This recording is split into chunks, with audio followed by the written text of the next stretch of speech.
O assunto agora é política. Está em negociação na Câmara um projeto para aumentar o financiamento público de campanha no ano que vem.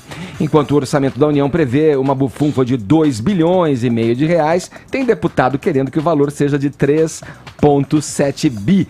Zé Maria Trindade, nossos olhos e ouvidos na capital federal. Em que pé está essa discussão aí no Congresso, Zé? Bom dia. Salve, muito bom dia, Edgar. Estamos sem o áudio do Zé, Murilo. Vamos ver se a gente pega o... Tenta de novo. Ali, Zé, tá ouvindo a gente? Alô, Trindade? Câmbio. Trindade, tá me ouvindo? Caiu, vamos segurar aqui. Então a gente já retoma o contato com o Trindade. Passo a bola pro Caio para falar dessa questão aí, né? Que vira e mexe, volta a discussão do financiamento de campanha, os absurdos dessa história. Tem já a verba do partido, tem a verba de campanha. É muita grana saindo do nosso bolso para alimentar aí esses políticos, né? Pois é, Edgar, já ouviu falar da estratégia das tesouras? Geralmente ela é aplicada no campo ideológico, né? Você tem dentro de uma mesma corrente, ou seja, que aponta na mesma direção, você tem uma corrente mais, uma subcorrente, assim, vamos dizer assim, um grupo mais radical e um grupo menos radical. Eles fingem que estão em oposição, mas na verdade eles apontam para o mesmo sentido. É exatamente o caso aqui, né? Então em primeiro lugar, né, deixar bem claro que esse aumento do fundo eleitoral, ele está 100% alinhado com a visão de democracia que tem o senhor presidente da Câmara Federal, o senhor Rodrigo Maia, né? Isso já é uma tragédia anunciada. Se a gente pega manchetes aí de julho, né, do estado de São Paulo, por exemplo, abre aspas, Maia endossa aumento de dinheiro público para eleições de 2020. E é óbvio que ele vai pensar e atuar dessa forma, usar o nosso dinheiro na sua própria campanha e na campanha de terceiros. Afinal de contas, na última eleição, certo, para ele se eleger pela sexta vez, ele usou nada menos que 700 mil reais de dinheiro público do pagador de impostos brasileiro. Portanto, ele está simplesmente advogando em causa própria, especialmente sendo ele um grande cacique partidário, que é quem determina para quem que vai o dinheiro. Por isso que essa questão, né, do fundo partidário, do financiamento público, né, de partidos e campanhas eleitorais, é um grande óbice, um grande obstáculo à renovação política. Agora, por que eu falei da estratégia das tesouras? Porque, na verdade, o deputado Cacá Leão, do PP da Paraíba, que era relator da LDO, portanto, a Lei de Diretrizes Orçamentárias, ele havia previsto, no seu relatório, um aumento de 2 bilhões nesse fundo eleitoral. Então ele saltaria para 3,7 bilhões de reais, isso para as eleições municipais de 2020. Aí vem um outro pessoal, certo? Por meio do projeto de lei orçamentária, a tal da PLOA, né, como o pessoal fala, né, o acrônimo,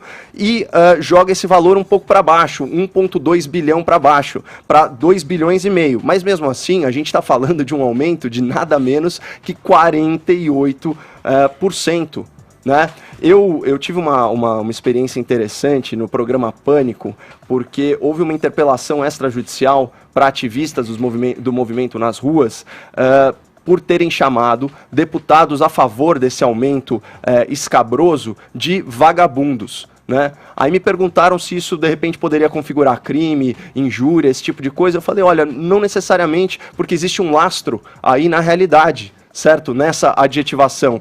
Até porque isso pode ser uma força de expressão, né? Uma figura de linguagem, uma hipérbole. Vagabundo é quem não trabalha, correto? Você usar dinheiro público para satisfazer uma necessidade pessoal é pegar um atalho, portanto é trabalhar menos. Então, sinceramente, o parlamentar que votar a favor desse aumento de financiamento público, ele pode ser considerado vagabundo, sim, porque ele vai trabalhar bem menos. Ele não vai ter que mobilizar, sejam muitos doadores doando um pouco, ou sejam poucos doadores doando muito dentro das regras eleitorais para financiar um projeto que, em última análise, é sempre mais pessoal do que público. Partidos políticos são organizações privadas, eles deveriam se espelhar no financiamento de associações, clubes esportivos, igrejas que vivem às custas dos seus associados.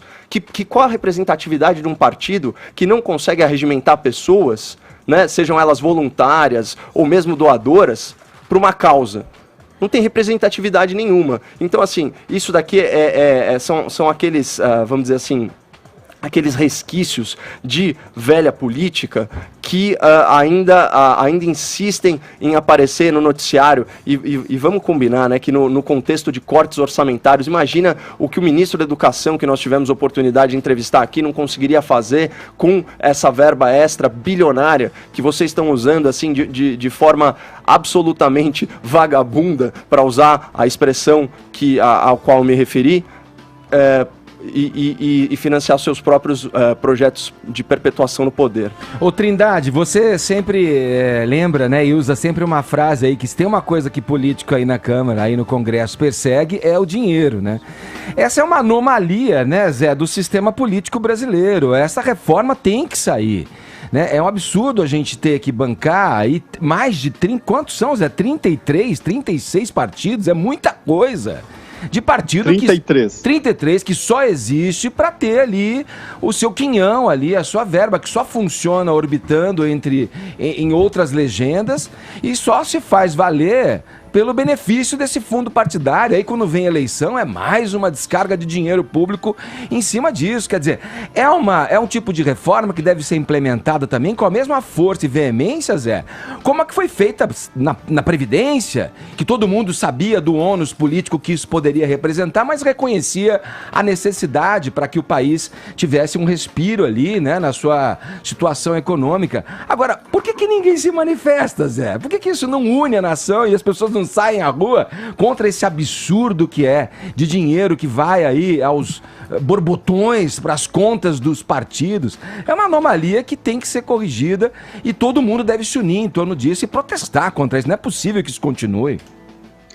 Olha, Edgar, se uniram, protestaram e inviabilizaram a primeira tentativa, que foi de incluir esse assunto na LDO, a Lei de Diretrizes Orçamentárias. A guerra agora é quanto ao orçamento para o ano que vem. Edgar, vamos combinar uma coisa. Eu costumo dizer que o deputado e o senador só pensam naquilo, né?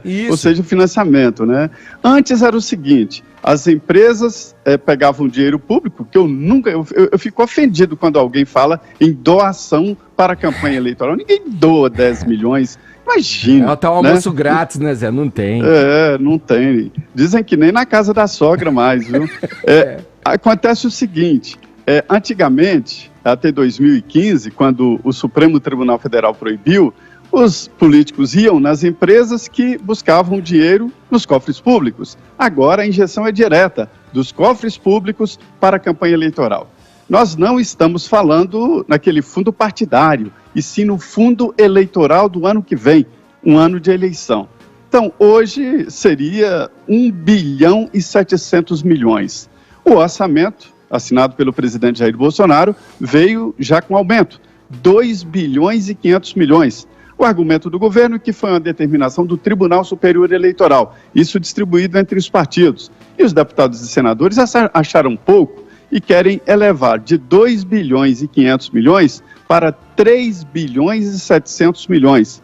Como não há como inventar dinheiro no orçamento, os deputados querem fazer uma emenda tirando o dinheiro das emendas coletivas, ou seja, do dinheiro do orçamento enviado para obras nos estados. Então ficaria em 3 bilhões e 700. Mas tudo depende da sanção final do presidente Jair Bolsonaro. Só para ter uma ideia, Edgar, se ficar os atuais 2 bilhões e 500 milhões, o partido que mais vai receber dinheiro é o PSL e o PT. A diferença é muito pequena.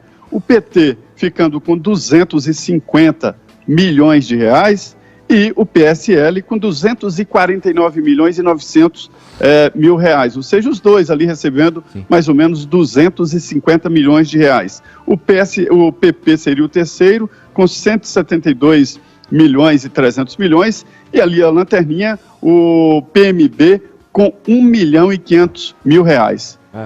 33 partidos é que seriam beneficiados por esse dinheiro, eu repito, é o fundo eleitoral, o fundo partidário já está garantido. Veja bem, não há como fazer uma eleição sem dinheiro, né? Como não há captação legal através de CPFs, o que a lei manda, né? Eles têm que justificar. Muitos candidatos têm dinheiro para investir em campanha eleitoral, mas dinheiro ilegal, dinheiro de doação ilegal e precisam de justificativa. Então, esse aumento do fundo partidário é uma janela aberta para a entrada de dinheiro ilegal na campanha. Olha o que você aponta, Zé, e a seriedade disso, né? Olha o tamanho do negócio que se faz em torno das siglas políticas no Brasil. O PSL não existia até a última eleição, partido nanico. Com esse aumento aí, se tudo se confirmar, vai para quase R$500 bilhão, só para ele. Inclusive um partido que tem aí acusações das candidaturas laranja, quer dizer, para quem é que não está vendo essa anomalia, né? E a quem interessa que ela não seja votada, ou melhor, que ela receba esses aumentos, né? Essa implementação da administração e nessa reforma política tão necessária, Zé. Olha, vamos acompanhar. Olha, Edgar. Fale, vai lá. Olha, Edgar, eu vejo uma incoerência jurídica nisso. A Constituição diz que a disputa eleitoral tem que ser em igualdade de condições. E eu não vejo igualdade de condições, não estamos falando em fundo partidário, mas sim fundo eleitoral. Né?